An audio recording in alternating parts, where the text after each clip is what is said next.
اس دن چھا جاؤ گے جس دن آپ کا بچہ مسجد میں اذان پڑھے گا. باپ کی اس دن معراج ہو جائے گی، معراج، جس دن اس کا بچہ مسجد میں جماعت کرائے گا. اور رب تعالیٰ فضل کرے تو کیا شان ہوگی اس کے باپ کی، کیا مرتبہ ہوگا جب اس کا بچہ جمعے والے دن ہزاروں کے مجمع کی امامت کرائے گا. تو پھر مجھے یوں لگتا ہے کہ فرشتے بھی کہیں گے آج تیری بڑی بات ہے، آج تیری بڑی بات ہے، تیرا بیٹا فلاں جگہ پہ کھڑا ہو کے خدا را قرآن پاک سے دلچسپی، قرآن پاک سے محبت، قرآن سے پیار.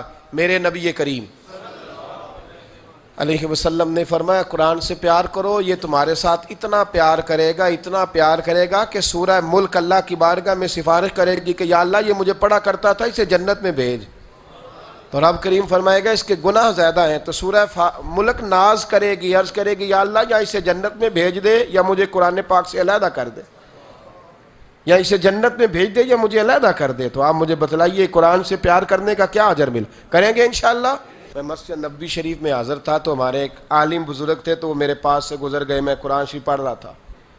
تو 2-3 دفعہ وہ کہیں میرے پاس سے آئے تو میں اپنے کام میں مست تھا، میں پڑھتا جا رہا تھا تو کھڑے ہو گئے. تو ایک لطف بن گیا، کہنے لگے میں 4 دفعہ آیا ہوں، جب بھی آیا ہوں آپ پڑھتے ہی رہتے ہیں. میں نے قرآن مجید بند کر دیا، سامنے سرکار کا گنبد تھا، پیچھے ہم پہ. میں کہا 2-3 بار ہی آکھو. کہنے لگے کیا مطلب؟ میں لگا ایک بار پھر آکھو. کہنے میں جدوں آیا تسی قرآن شریف، میں کہا میں ایڈا چنگا نہیں جی، پر اتنے گواہی ذرا نوٹ ہو رہی ہے اور میرا دل کر رہا ہے. ایک دفعہ پھر کہنے لگے میں جتنی دفعہ بھی آیا ہوں آپ قرآن پاک ہی پڑھ رہے تھے. میں کہا بڑا ہی مینوں مزہ آ رہا ہے. ایک بار ہی پھر آکھیا جی. اور 2-4 دفعہ کہا تو میں نے کہا اب قائم رہنا اس پہ، یہ 4-5 لوگوں نے سن لیا ہے اور سامنے میرے مصطفیٰ کا روزہ ہے. یہ بڑی سعادت ہے نا کہ کوئی یہ کہہ دے، یہ گواہی دے دے کہ قیامت میں اللہ میں نے دیکھا ہے اسے یہ قرآن پاک پڑھتا تھا. یہ بڑا معیار ہے، اس کو معیار بنائے، اس کو سٹیٹس بنائے زندگی کا، اس میں تھوڑا درجہ بلند کریں. میرے بھائی قرآن پاک ایک روح کا رشتہ ہے قرآن پاک کے ساتھ، اس کو ذرا بنائیں، اس کو ذرا سجائیں. حضرت امام شافعی کی بات کر رہا تھا تو ایک بات اور یاد آ گئی. فرماتے ہیں میرے علاقے کا ایک نوجوان تھا، عالم فاضل نہیں تھا پر نیک بڑا تھا، میرے ساتھ حج کرنے آ گیا اور مجھے وہاں جا کے پتا چلا وہ بھی آیا ہوا ہے. فرماتے ہیں وہ حج میں بڑی کوشش کرتا اس سے ملنے کی، تو کہتا حضور کیا حج میں باتیں کرنی، رب رب نہ کریں، احرام باندھا ہوا ہے بعد میں بات کریں گے. فرماتے ہیں موقع ہی نہ دیتا، جوان تھا بڑا پرہیزگار. فرماتے ہیں وہ جب بھی دعا کے لیے ہاتھ اٹھاتا تو کہتا یا اللہ مجھے قبر میں بھی نماز کی اور قرآن کی توفیق دینا. کہاں؟ مولا علی ایک دن آ کے کھڑے ہو گئے، عرض کرنے لگے یا رسول اللہ جنت میں نماز بھی ہوگی کہ نہیں؟ تو حضور نے فرمایا علی نماز کی جگہ تو یہ ہے، وہاں تو اجر ملے گا نماز کا. تو عرض کرنے لگے حضور جہاں نماز نہیں نہ ہوتی علی کو مزہ کوئی نہیں آتا دن گزارنے کا، نماز ملے گی نا وہاں. کہاں جی؟ اللہ ہی خیر کرے. میں نے بیان ہی بڑا مشکل شروع کر دیا آج. جنت میں نماز کی تلاش. تو امام شافعی فرماتے ہیں کہ وہ نا دعا مانگ رہا تھا یا اللہ قبر میں بھی توفیق دینا، اور میرے قابو نہیں آتا تھا، میں بڑی کوشش کرتا ذرا بیٹھے کو بات چیت کروں پر وہ نکل جاتا اور اپنی عبادت میں لگ جاتا. فرمانے لگے ایک دن نا وہ حتیم کے پاس بیٹھ کے قرآن پاک پڑھ رہا تھا. میں 2-3 دفعہ گزرا تو پڑھ ہی رہا تھا. میں نے کہا آج قابو آ گیا ہے. میں اس کے پیچھے بیٹھ گیا اور میرے دل میں خیال تھا کہ جتنا بھی آج پڑھے گا نا میں نے اسے 2-4 باتیں کر کے ہی جانا ہے. آپ فرماتے ہیں بھی میرے دل میں خیال آیا، اس نے قرآن مجید سمیٹا اور میری طرف دیکھ کے کہنے لگا حضور میں بھی آپ کا انتظار کر رہا تھا، آج میرا بھی دل تھا آپ سے ملنے. کہتا میں خوش ہو گیا.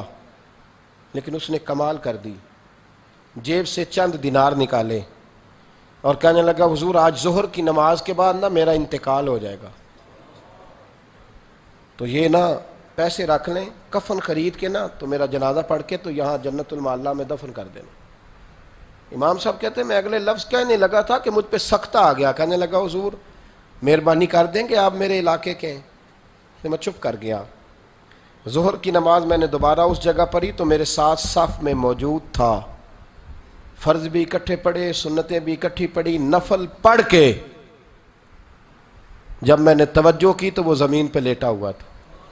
میں قریب جا رہا تھا تو اس کے کلمے کی آواز میرے کانوں میں آ رہی تھی، اور جب تک میں اس کے پاس پہنچا اس کی روح پرواز کر گئی تھی. عرش فرشتے بانگاں ملیاں، مکے پہ گئی شور، بلے شاہ ایسا نہیں ہوں مرنا، اتنے مر گیا ہی کوئی ہور. آپ فرماتے میں نے غسل دیا، کفن دیا، دفن کر دیا۔ کئی سالوں کے بعد میں دوبارہ آیا، اسی جنت المعلا میں مجھے ایک اور جنازہ پڑھنے کا موقع ملا۔ میرے دل میں ہمیشہ خیال آتا تھا کہ وہ تو کہتا تھا یا اللہ قبر میں بھی قرآن کی توفیق دینا، تو یا اللہ مجھے دکھا وہاں پڑھتا ہے کہ نہیں پڑھتا۔ تو امام صاحب فرماتے ہیں وہ میرے دل میں بات تھی، اللہ نے موقع دیا، میں دوبارہ جنازے میں گیا تو جو قبر کھودی گئی وہ اس کی قبر کے بالکل ساتھ تھی۔ اچانک میری نظر پڑی تو قبر کی دیوار گر گئی۔ لوگ پریشان ہو گئے، کہنے لگے آپ عالم ہیں، اب آپ بتائیں کیا کرنا ہے؟ تو کہتا ہے میں نے جھانک کے ذرا آگے دیکھا تو اندر بیٹھ کے قرآن پاک پڑھ رہا تھا۔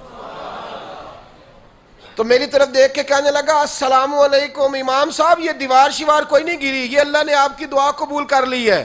آپ کو پتہ چل گیا نا رب نے مجھے قبر میں بھی قرآن پڑھنے کی توفیق عطا فرمائی۔ سمجھ آ گئی نا آپ کو؟ فرمانے لگے اب دیوار بند کر دو اور مہربانی کرنا دوسروں کو نہ بلانا۔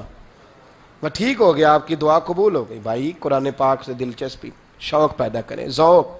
یار کچھ نہ ہو سکے تو اسے دن میں ایک دفعہ چوم کے سینے سے تو لگایا کرو، اس میں ہی بڑا ذائقہ ہے، اس میں ہی بڑا لطف ہے، کبھی اس سے پیار تو کر کے دیکھو۔ یہ اللہ کی کتاب ہے اور اس کا ایک ایک حرف وہ ہے جس کی تشریح مدینے کے چاند نے بیان فرمائی ہے۔ ایک تیسری بات، میرے نبی کریم علیہ السلام نے فرمایا، یہ بخاری مسلم کی حدیث ہے، فرمایا تم میں سے بہترین شخص وہ ہے جسے عہدہ دیا تو جائے پر وہ عہدے پر بیٹھنا پسند نہ کرے۔ اللہ خیر کرے، یہ بخاری مسلم کی حدیث۔ عہدہ دیا تو جائے پر وہ عہدے پر بیٹھنا پسند، وہ تم میں سے بہترین آدمی، تم میں سے وہ۔ لیکن اگر روز خواب آئیں کہ سویرے میں اٹھوں تو صدر میں ہی ہوں تو پھر تو بندہ بہترین نہیں۔ یہ جو کرسی ہے نا، کرسی یہ چاؤ ہے، اس چاؤ سے نکلیں، یہ تو ذمہ داری ہے۔ میرے نبی کریم علیہ السلام نے فرمایا جس کو کہا گیا نا، دو لوگوں نے کہا کہ ہمارے درمیان فیصلہ کر دو، سمجھ لو بغیر چھری کے ذبح کر دیا گیا ہے۔ بڑا شوق ہے لوگوں کو پنچایتی بننے کا، چودھری بننے کا، جج بننے کا۔ نکلیں، یہ خواہشات ختم کریں، یہ اس سے ذرا باہر آئیں۔ فیصلہ کرانا اور مجھے عہدہ مل جائے اور میں نکل جاؤں، سازشیں کرنا، جدوجہد کرنا، سیاست کرنا، مکاری کرنا۔ فرمایا بہترین بندہ وہ ہے کہ لوگ عہدہ دیں، مبتلا کیا جائے پر وہ نفرت کرے، وہ پرہیز کرے۔ حضرت عمر فاروق نے نا حضرت ابو ہریرہ رضی اللہ تعالیٰ عنہ کو بلایا تو جناب فاروق اعظم رضی اللہ تعالیٰ عنہ بلا کے فرمانے لگے ابو ہریرہ میرا دل کرتا ہے میں تمہیں فلاں صوبے کا گورنر بنا دوں۔ تو حضرت ابو ہریرہ فرمانے لگے کوئی اور بندہ نہیں ملا تھا ذبح کرنے کے لیے؟ مجھے ذبح کرنا تھا، اور کوئی نہیں ملا، میں پورے صوبے کے لوگوں کی ذمہ داری اٹھا لوں، قیامت میں حساب دیتا پھروں، اور نہیں کو ملا آپ کو؟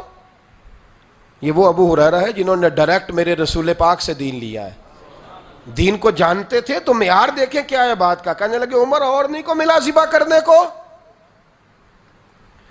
تو حضرت عمر فاروق فرمانے لگے ابو ہریرہ یوں نہ کر یار، حضرت سلیمان بھی تو اللہ کے نبی تھے، انہوں نے بھی تو حکومت قبول کی۔ تو حضرت ابو ہریرہ فرمانے لگے وہ نبی تھے، معصوم تھے، میں اس مقام پہ نہیں ہوں، اس کی ذمہ داری لگائیں جو یہ کام کر سکتا ہے۔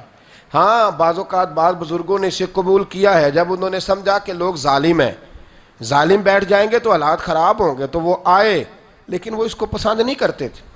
حضرت عمر بن عبدالعزیز سے کسی نے کہا کہ اپنے بیٹے کو اپنے بعد حکمران بنا دے، تو فرمانے لگے جن انگاروں پہ میں بیٹھا رہا ہوں جاتی دفعہ بیٹے کو بٹھا جاؤں تاکہ ساری قوم کا بوجھ اٹھائے۔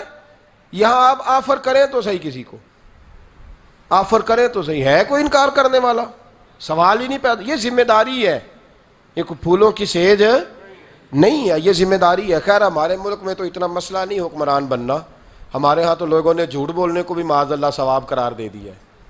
وہ کہتے ہیں یہ بھی ضروری ہے بڑا لیڈر بننے کے لیے، یہ ضروری ہے، اس کے بغیر بڑا لیڈر کیا تماشا ہے۔ یعنی اس معیار کے لوگ بھی اتنی بڑی ظالمانہ بات بھی کتنی آسانی سے کر کے گزر جاتے ہیں۔ یعنی وہ کہتے ہیں جھوٹ بولیں گے تو آپ بڑے بنیں گے نا، ویسے یعنی حد ہو گئی ہے کوئی بات کی، اور قوم ہے کہ اس پہ مزے لے رہی ہے۔ اللہ تعالیٰ ہمیں سمجھنے کی توفیق عطا فرمائے، اللہ تعالیٰ ہمیں سمجھنے کی توفیق عطا